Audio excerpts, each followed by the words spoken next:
El valor de la filosofía reside en su misma incertidumbre.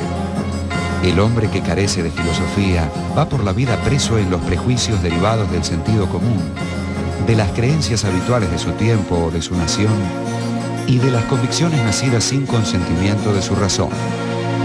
Bertrand Russell, Diccionario del Hombre Contemporáneo.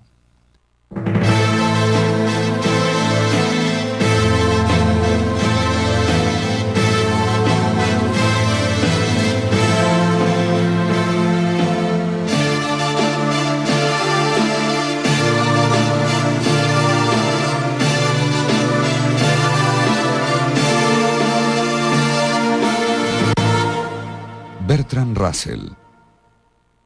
Russell nació en 1872, de manera que en realidad, en el comienzo de su vida, él era un hombre del siglo XIX. Y como fue revolucionario en filosofía, hay que marcar con el comienzo del siglo XX, y especialmente el año 1903, una fecha en la que él abandona gran parte de sus posiciones filosóficas del siglo XIX para transformarse en un hombre del siglo XX.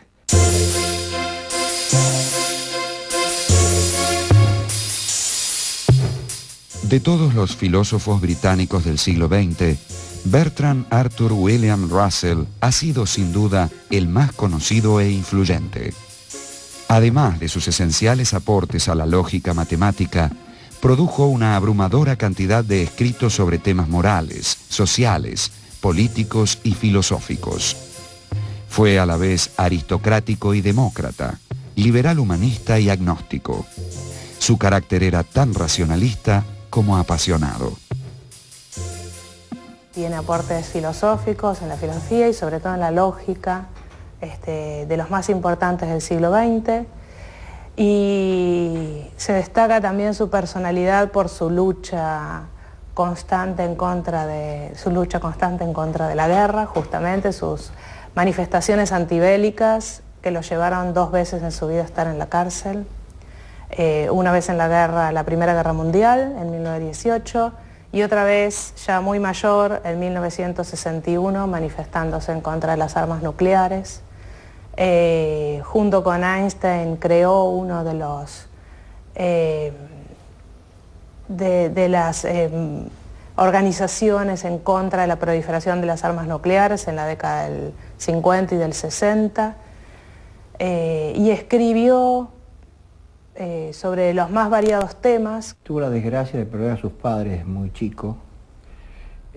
Sus padres habían dejado o expresado el deseo de que en caso de fallecimiento fuera educado por algunos amigos de la familia, entre otros John Stuart Mill o sus descendientes. En definitiva, la gran educadora de los chicos Russell fue la abuela, que dejó una influencia grande en Russell a lo largo del tiempo.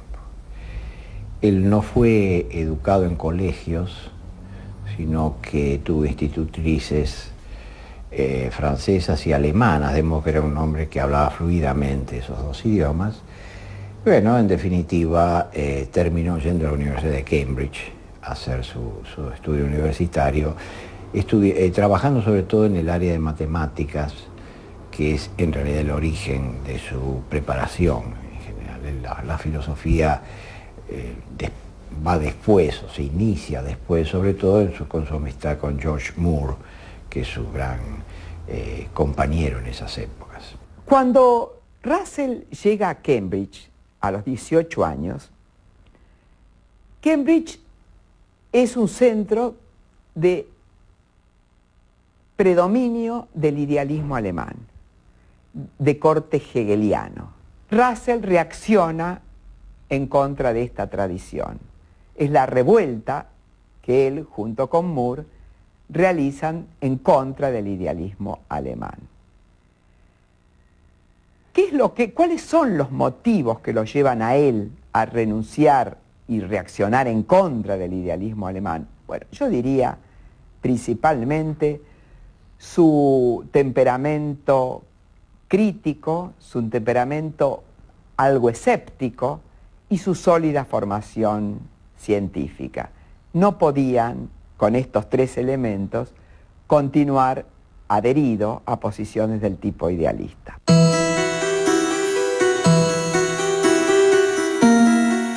La reacción de Russell contra Hegel comenzó en 1898.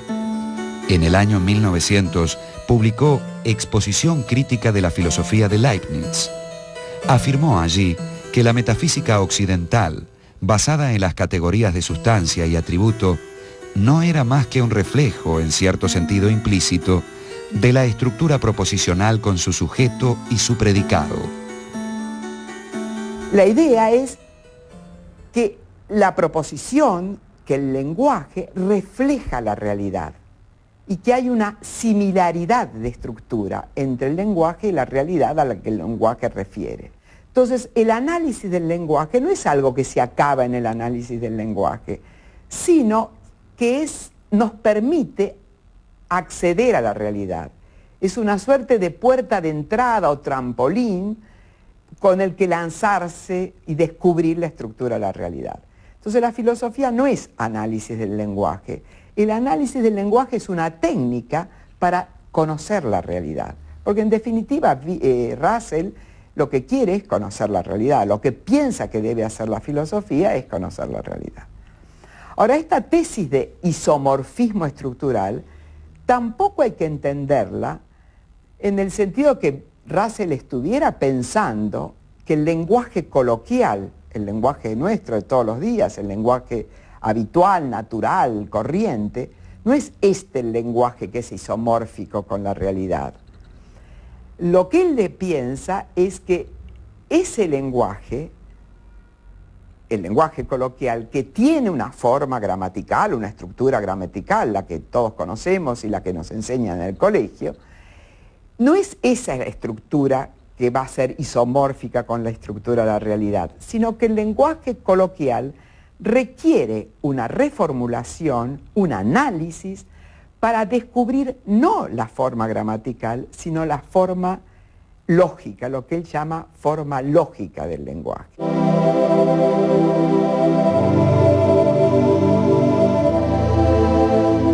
Por la misma época, Russell se interesó seriamente en la fundamentación de las matemáticas y en 1903 publicó Los principios de las matemáticas.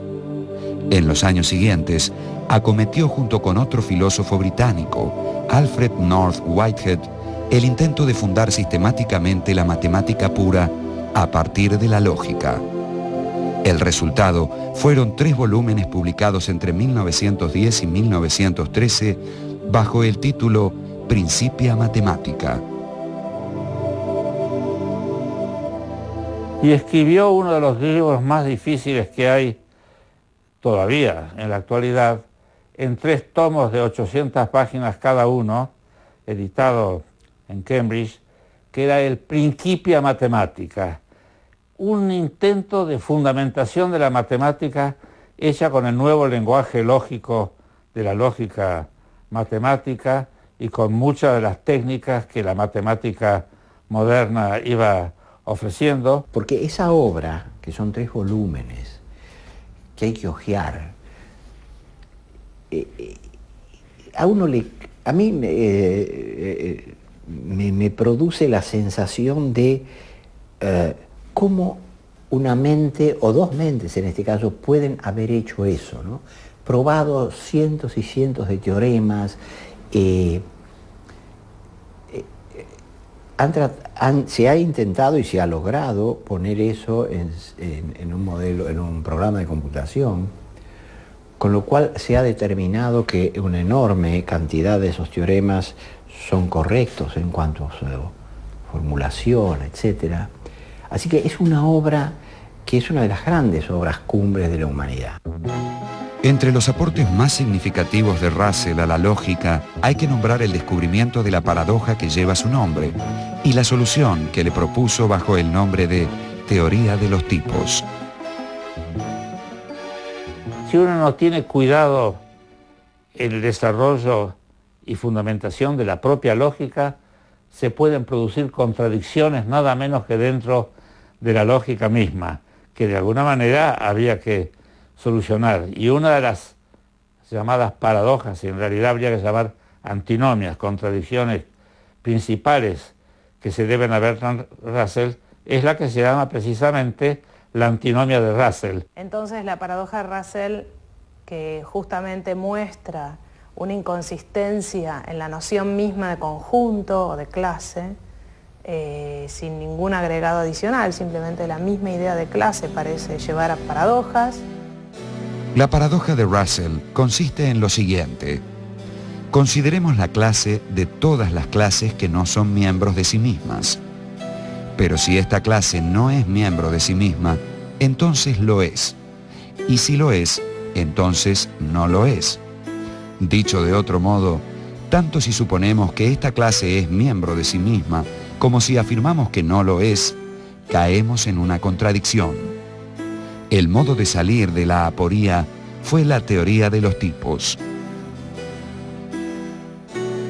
La teoría de los tipos es la teoría según la cual los conceptos que uno puede emplear no pueden tener referencias o relaciones confusas unas con otras. Se van engendrando constructivamente en una jerarquía, la llamada jerarquía de los tipos, y una cosa es hablar de individuos, otra cosa es hablar de propiedades de individuos, otra cosa es hablar de propiedades de individuos. Por ejemplo, si yo le preguntara lo siguiente, ¿el número 8 es valiente? Desde el punto de vista gramatical es una buena pregunta. Estoy hablando del número 8 y pregunto si le puedo aplicar la propiedad de ser valiente. Pero eso desde el punto de vista lógico y de la teoría de los tipos está mal, porque el número 8 no es un individuo de los que componen básicamente el individuo. Ni cobarde ni valiente se pueden aplicar al número 8. No está bien construida la frase desde el punto de vista lógico, aunque gramaticalmente está bien porque tiene sujeto y predicado. Y acá viene, entre muchas ideas de Bertrand Russell, de que el discurso filosófico tradicional tiene constantemente violaciones de este tipo de naturaleza.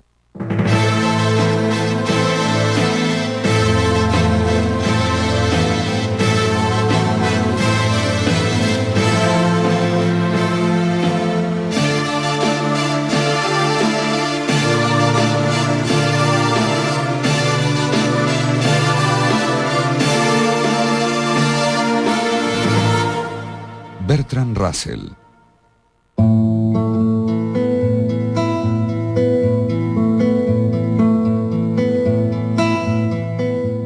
Russell propuso reformular el lenguaje coloquial para descubrir en él, a partir de la forma gramatical corriente, mediante el análisis, la estructura lógica y a partir de ahí, entonces poder acercarse a la estructura de la realidad.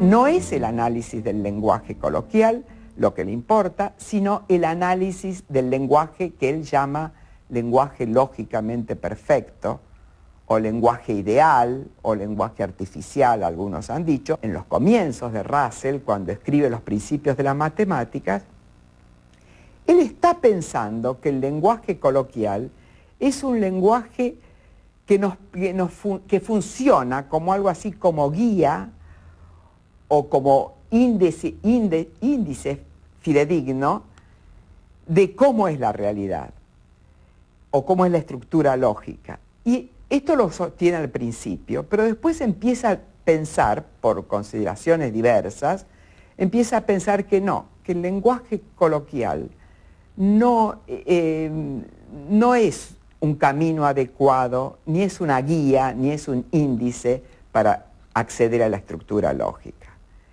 Y entonces él piensa que, por el contrario, ahora ya más adelante, piensa que por el contrario, el lenguaje ordinario y la forma gramatical del lenguaje ordinario son más bien distorsionantes y son más bien desorientadores, y en ese sentido dice por ahí Obstinarse en el análisis del lenguaje ordinario es uno de los mayores obstáculos para el progreso filosófico. Otro fundamental aporte de Russell fue la famosa teoría de las descripciones. Russell tiene varias publicaciones que son muy importantes. Una es On the Noting, sobre la denotación, que él publica en 1903-1905 en Mind. Es un artículo breve, donde él introduce ahí, o es el comienzo del desarrollo de una de sus doctrinas más importantes. El problema, a ver si lo puedo decir muy brevemente, es este. Si yo digo, el ejemplo de Russell, si yo digo el actual rey de Francia es calvo, todo el mundo entiende lo que estoy diciendo. Estoy diciendo que el actual rey de Francia tiene la propiedad de ser calvo. Ahora, no estamos hablando metafóricamente, estamos hablando literalmente. El problema es que no puede ser ni verdadero ni falso, porque ocurre que no existe el rey de Francia. Entonces la gran pregunta, viejo problema, ¿de quién yo digo que es calvo? Cuando lo que digo, ser calvo, corresponde a una entidad que no existe, que yo sé que no hay en el mundo. Entonces la solución de Russell es hacer en primer lugar una diferencia muy crucial entre forma gramatical y forma lógica. Yo me dejo guiar por la forma gramatical y me lleva a un error teórico cuando pienso que en el actual rey de Francia es calvo, yo estoy predicando la propiedad de ser calvo del actual rey de Francia. Esa es la forma gramatical, tengo una oración sujeto-predicado. Pero Russell dice, pero esta no es la forma lógica. La forma lógica es mucho más complicada, es un enunciado que tiene un cuantificador existencial. Yo en realidad lo que estoy diciendo ahí, y ahora viene su análisis, es que existe un rey de Francia y que existe un único rey de Francia y que ese rey de Francia es calvo. Esta es una conjunción que, como toda conjunción, con que uno de los conjuntos sea el falso, se falsifica toda la conjunción, luego el enunciado es falso. Entonces lo que muestra Russell es cómo este tipo de oraciones tienen plenamente significado a pesar de no referir a nada en el mundo, porque en el fondo esconden una afirmación de tipo existencial. Y así como podemos decir que, no sé, existen los caballos, es una oración verdadera, aunque no se haga referencia a ningún caballo en particular. Existe un rey de la Argentina que será una oración verdadera o falsa, dependiendo de si hay individuos que satisfacen la descripción que se da, o sea, cosas que pueden ocupar el lugar de X en esas descripciones. En los años previos a la Primera Guerra Mundial, Russell publicó varios libros como Los problemas de la filosofía y Nuestro conocimiento del mundo exterior. En estas obras fundó la corriente filosófica llamada empirismo lógico. Uno podía ver que en realidad muchas de las cosas de las que hablamos, como por ejemplo puede ser esta silla que está acá al lado mío, ¿qué es desde el punto de vista de mi pensamiento? Y bueno, es lo que yo veo en un momento determinado y lo que puedo volver a ver si lo hago más adelante. Por lo cual él decía que desde el punto de vista del conocimiento, un objeto es la serie de las percepciones o datos perceptuales o fenoménicos que uno puede tener de las cosas. Esas series tienen estructura lógica, tanto en la descripción de cómo son las percepciones con la cual la serie está formada, como también de las propiedades de semejanza o continuidad que pueden tener las partes de ese tipo de serie. Entonces, el análisis de Russell a lo que apunto es, esta mesa o esta silla es una construcción lógica a partir de lo que él llama datos sensoriales, yo qué sé, las manchas que uno tiene en el campo visual cuando trata de describir fenomenológicamente lo que percibe.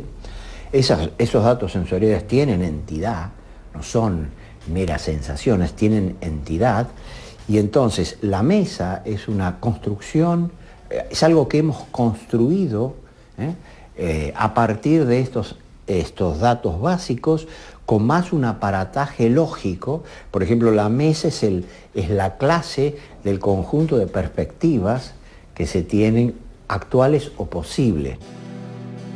La posición pacifista de Russell durante la Primera Guerra Mundial lo llevó a prisión. En la cárcel escribió su Introducción a la filosofía matemática. Finalizado el conflicto bélico, visitó la Unión Soviética y China, presentando luego sus observaciones y críticas en sendos libros. Por estos años, publicó también su Análisis de la mente. Ahí defiende una posición monista neutral. O sea, ontológicamente hablando, los elementos básicos de la realidad no son ni físicos ni mentales, son lo que son. Si yo meto los elementos que capto en una serie causal de causas eficientes, los veo como físicos. Si lo meto en una serie causal, y ahí entonces Russell contribuye con la idea de que hay una causación mnémica. La memoria juega un papel fundamental para Russell en la formación de esas secuencias de episodios, digamos así, mentales. Y ahí yo construyo lo mental. La lectura y discusión de la obra Tractatus Logico-Philosophicus de su exalumno y colega Ludwig Wittgenstein llevó a Russell a reformular su filosofía como atomismo lógico. El lenguaje de Principia supone varias cosas que entonces son reflejadas por esta posición metafísica de Russell. Por ejemplo, que hay objetos, que hay entidades que tienen propiedades, que esas entidades son independientes unas de otras, que los hechos que incluyen esas entidades son independientes. La idea de atomismo lógico viene de ahí. Hay hechos atómicos, son los hechos básicos, que están compuestos por datos sensoriales y propiedades de estos datos sensoriales. Entonces, lo que hace el lenguaje es componer esto. Esto se compone a nivel lingüístico. Hasta el inicio de la Segunda Guerra Mundial, Russell publicó obras sobre muy diversos temas: Análisis de la materia, Fundamentos de filosofía, Matrimonio y moral, y otros más. Estos títulos le generaron grandes adhesiones, pero también serias resistencias. En 1940, los tribunales de la ciudad de Nueva York prohibieron una serie de conferencias acusándolo de inmoralidad. Después de la Segunda Guerra Mundial, si bien publicó algunos títulos notables para la problemática filosófica y otros de divulgación científica, la mayoría de sus esfuerzos estuvieron enfocados en los problemas de la época y en especial en la carrera armamentista, en el peligro de un holocausto nuclear y en los crímenes de guerra. Convocó a intelectuales de todo el mundo para constituir lo que se llamó Tribunal Russell, que condenó los crímenes de las fuerzas militares estadounidenses contra la población civil en Vietnam.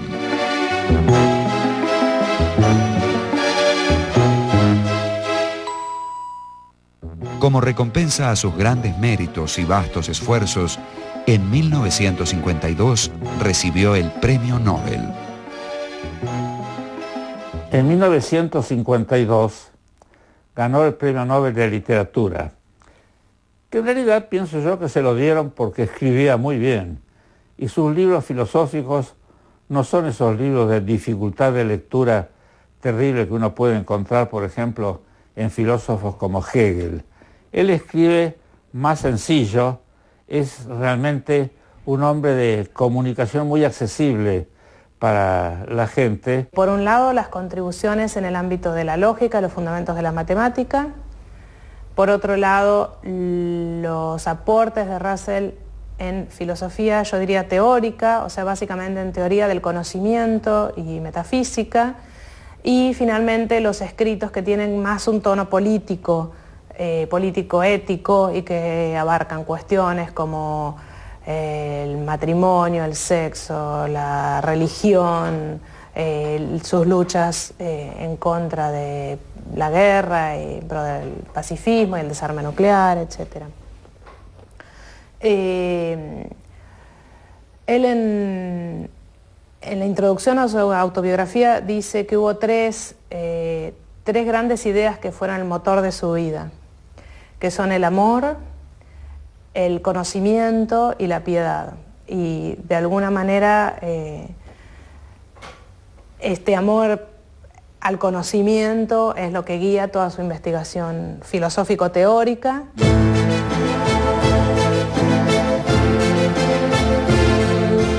Bertrand Russell falleció en 1970 a consecuencia de una gripe. Su figura está aún hoy en la base de lo que se llama filosofía analítica. Más que una corriente propiamente dicha, un modo de hacer filosofía que insiste en la búsqueda de la claridad, en el énfasis del aspecto analítico al tratar ciertos problemas filosóficos y en la firme voluntad de no ceder a la inconsistencia lógica.